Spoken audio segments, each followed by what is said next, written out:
pour aller chez le vétérinaire du coup. Vous avez été nombreuses à me dire qu'il n'allait pas survivre cette nuit. Non, il a survécu. J'ai pas voulu l'emmener au vétérinaire urgence parce que j'ai confiance qu'au vétérinaire de Mélanie. C'est là où on amène tous les chats quand ils ont des problèmes pour les faire stériliser. Donc le bébé il est là.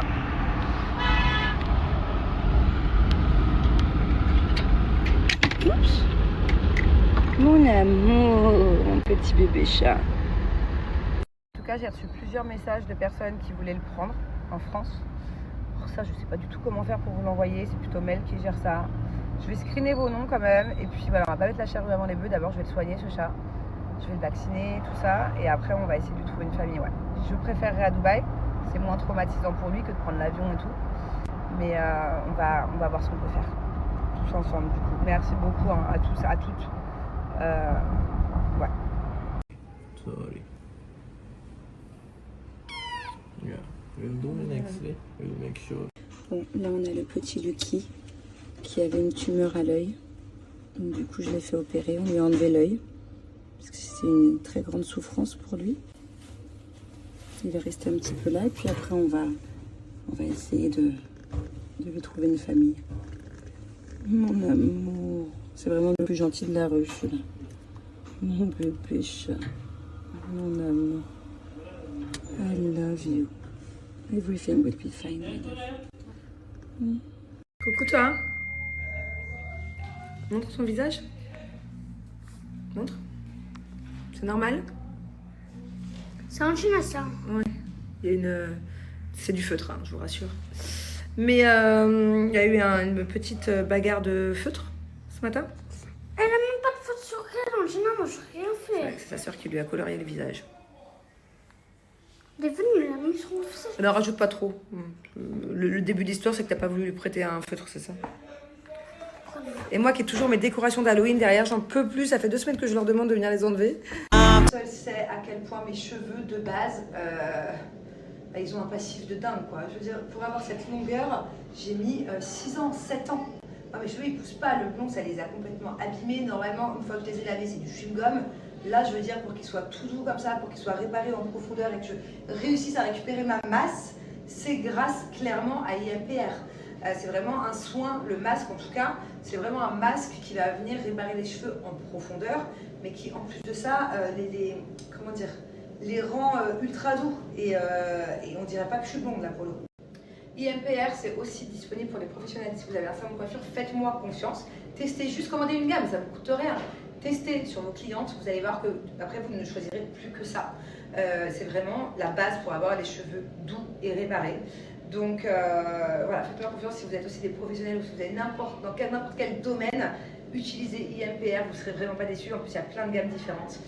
Allez, je vais faire mon brushing et juste après, je vous donne mon offre qui est juste incroyable. Et depuis des années que je bosse avec IMPR, elle n'a jamais été aussi belle. Non mais les filles, regardez-moi ce résultat. Regardez-moi ce résultat.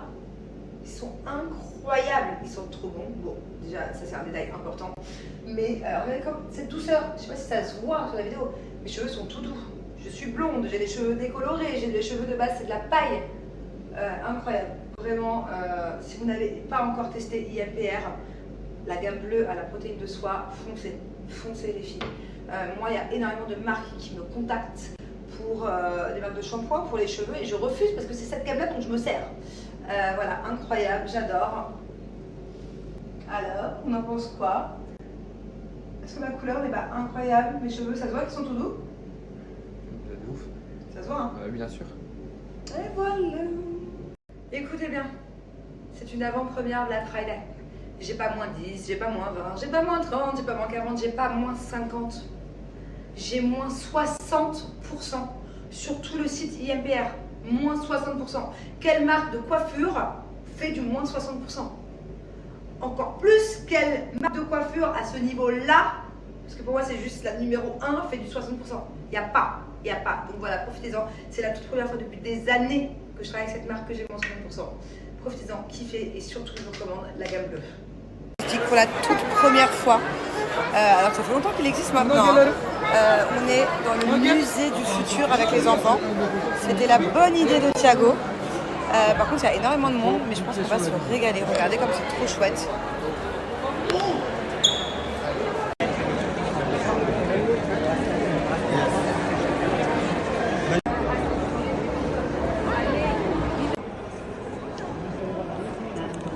putain, le vélo.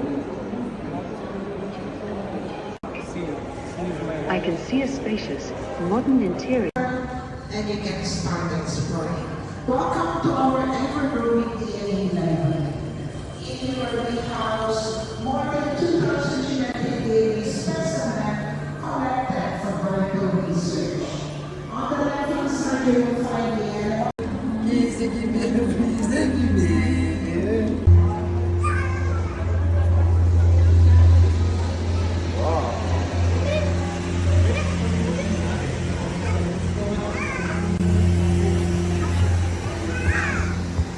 Après le musée du futur, quelques achats, on se fait un bon restaurant.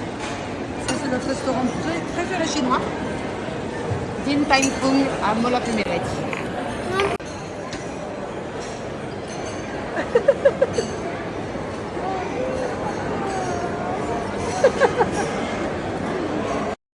Hello tout le monde, bon, je suis rentrée à la maison. Je vais vous donner des petites nouvelles. Déjà de mon fils, parce que vous avez été beaucoup à me demander du coup, vu qu'il a fait ses tests d'asthme, tout ça, vous savez, il a une toux chronique qui est juste insupportable pour lui. Limite, il risque un décollement parce qu'il tousse de fou depuis un mois. Et donc, en fait, c'est apparemment un mélange d'allergie au chat et un peu d'inflammation depuis le virus. En gros, il est allergique au chat, c'est ce que j'ai compris. C'est une pneumologue allergologue que j'ai vue. Donc il est allergique au chat. Mais s'il n'avait pas chopé le virus qu'il a chopé il y a un mois quand on était malade, une sorte de grippe, je sais pas si c'était un Covid, une grippe, un truc comme ça. S'il n'avait pas chopé ça, il n'aurait pas eu cette réaction disproportionnée allergique à tousser autant. Voilà. Ça a été le combo de l'allergie, du virus, qui du coup a fait toute une sorte d'inflammation et un truc de je sais pas comment on appelle ça. Et donc du coup, c'est ça qui a fait débuter un asthme allergique. Donc là, il est sous traitement, antibiotiques, sirop pour la gorge et truc de Ventioline. Comment on dit? Je suis nouvelle là-dedans. Ventioline. Le pich. Vous voyez ce que je veux dire? Donc normalement, on verra bien. D'ici une semaine, ça devrait commencer à s'atténuer. Et dans tous les cas, on la revoit dans 3 semaines à peu près.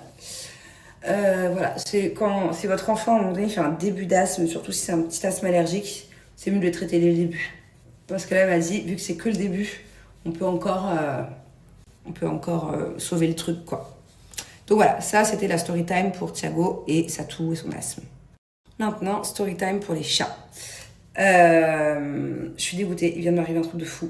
J'étais vénère là, il y a 10 minutes. Comme si que tous les soirs, il n'y avait pas assez de péripéties. Donc hier, j'ai trouvé un petit chat qui n'arrivait plus à marcher, que j'ai sauvé, que j'ai emmené chez le vétérinaire. D'ailleurs, en parlant de ce petit chat, merci bon Dieu, il n'avait pas la patte cassée. Par contre, il avait une infection à la patte. Donc on l'a pris à temps. Là, il est resté là-bas, il est sous perfusion. Dans tous les cas, il est beaucoup trop petit. Là, il était à 2 doigts de... Il m'a dit, si tu ne l'avais pas ramené, il n'aurait jamais survécu, quoi. Donc ce chat-là, il va falloir que mon mari ne le cède pas. Que je m'en occupe pendant au moins 2 mois avant de pouvoir le donner à quelqu'un ou trouver une famille ou je sais pas encore. On verra, étape par étape. Mais en tout cas, je vais m'en occuper et il faut qu'il reste dans une cage parce qu'il a une maladie de la peau qui est soignable, hein, mais qui est chiante à enlever. Donc, il ne doit pas se mélanger aux autres chats, encore moins au mien. Et en plus, il doit rester dans une cage. Donc, moi, il m'a dit, c'est très bien, hein, s'il reste dans une petite cage de transport pendant 2 mois. J'ai dit, mais pas du tout. Donc là, je m'apprête, je suis en train de faire des recherches sur les grosses cabanes de jardin. Soit, vous savez, les enclos à poules, mais pas le petit enclos. Je veux un bel enclos pour lui. Je veux pas qu'il se sente enfermé non plus, même si déjà il sera enfermé, mais j'ai pas le choix. Ou alors, il y a des... Bonjour, madame. Je viens de dire bonjour, attendez. Oh, regardez-moi ce gros pépère. Donc voilà, donc du coup, je vais le garder, mais dans mon jardin, pas dans la maison. Mais je vais m'en occuper pendant 2 mois. Donc, je cherche un énorme enclos à mettre dans le jardin. Et pareil, pour l'autre chat, ça y est, il lui a enlevé l'œil. Je vous ai montré hier. Je suis allée le voir aujourd'hui à la clinique. Oh, qu'il était mignon. C'est le plus mignon de tous, celui-là. Pareil, lui, c'est au moins 2 ou 3 mois de convalescence pour cicatriser l'œil. Donc pareil, il me faut un très très gros enclos où ils sont séparés. Je suis en train de faire mes recherches. J'ai quelques jours pour le créer, l'enclos, pour pouvoir les rapatrier. Mais c'est pas ça que je voulais vous dire. Ce que je voulais vous dire, c'est que là, j'étais vénère de chez Vénère, ok? Donc hier, le petit, il a la patte cassée. Tous les jours, il y a une péripétie là-bas, au bout de la rue. Je suis en train de donner à manger au chat. Je suis avec ma nanny, puisqu'elle m'aide, sinon ils se bagarrent. Si on n'est pas 2 à vite dispatcher la nourriture, tout le monde se va. On pose la nourriture. Une fois que j'ai posé les 20 tas de nourriture par terre, je vois le sol est vachement brillant, je comprends pas. Je mets le flash, des morceaux de verre partout. partout sur le trottoir où ils sont tout le temps, en fait. Donc déjà, j'ai posé la nourriture. Je pouvais pas leur enlever la nourriture, moi sinon je me fais dégommer, hein, c'est des chats de la rue. Hein. Va leur enlever à 20 chats comme ça. Donc, sans le vouloir, ça se trouve, j'ai donné de la nourriture, ils ont mangé des petits morceaux, des petites microfibres de verre. Mais en plus de ça, leurs pattes, leurs coussinets, c'est super dangereux. Un petit morceau de verre peut faire une grosse infection à une patte. Il y a du verre de partout, il y a des milliers de morceaux de verre. C'est pas une bouteille ou un verre qui a été cassé, non. Donc là, je me dis, est-ce que ça a été volontaire? Est-ce qu'il y a un gros connard qui est venu pour faire du mal, en fait? Je comprends pas comment autant de verre par terre, pourquoi? Pourquoi? C'est l'équivalent, honnêtement, d'une quinzaine de grandes bouteilles qui est brisée en 1 milliard de morceaux. C'est même pas des gros morceaux, c'est 1 milliard de petites poussières de verre. Donc je suis dégoûtée. Demain, je vais essayer d'aller passer le balai là-bas, mais la vérité... voilà, donc je pense que d'ici pas longtemps, ils vont tous complètement boiter et je sais plus quoi faire. À ce stade-là... Et c'est top parce que je m'aperçois que les choses m'atteignent quand même moins qu'au début, quoi. Parce que si tous les soirs je rentre et que je suis déprimée, ça va pas le faire, hein. Je vais pas continuer longtemps, hein. Pas faire long feu, moi, dans ce milieu-là, là. Bref, on verra bien. Bon, dans tous les cas, j'ai 1 semaine. Me balancez pas, s'il vous plaît. Vraiment, parce que je pourrais énerver avec mon mari. Mais j'aime bien vous parler de ça, donc me balancez pas, ok? J'ai 1 semaine pour créer un enclos pour pouvoir garder, du coup, ces 2 chats qui ont besoin de moi dans la maison, dans le jardin à l'arrière. Parce que dans 1 semaine à peu près, un peu moins même, Julien part, il s'absente pendant assez longtemps. Donc du coup, il verra pas. Et après, nous, on part en vacances, mais c'est pas grave. Je vais missionner soit mon chauffeur, soit Manu, mon assistant, de venir tous les jours leur donner de l'amour, leur donner à manger. Voilà quoi. Mais... ouais, j'ai 1 semaine pour essayer de créer un truc où ils sont bien. Genre, ils sont pas en cage, genre, parce que déjà qu'ils sont en cage, je veux pas qu'ils... Et sans dépenser 1 tonne, parce que la vérité, là, ça commence à me coûter très cher, ces histoires de chats. Je me suis embarquée dans un truc, entre l'opération de l'œil, vous avez même pas idée comment ça coûte dans un œil. Une hospitalisation de 3 semaines pour celui-ci en question. L'infection de la patte de l'autre. Plus tout ce que je fais. Tout, je compte tous les stériliser, je fais comment? Et je pense qu'il faut que je ralentisse un peu là. Là, je vais créer un truc géant pour pouvoir accueillir de temps en temps. S'il y a vraiment quelqu'un qui est entre un chat qui est entre la vie et la mort, je vais pas le laisser crever. Hein. Moi, je le mets là. Il fait de mal à personne, il est au fond du jardin. Puis Julien, il va jamais vers là-bas. Donc normalement, je devrais ne pas me faire réveiller. Normalement.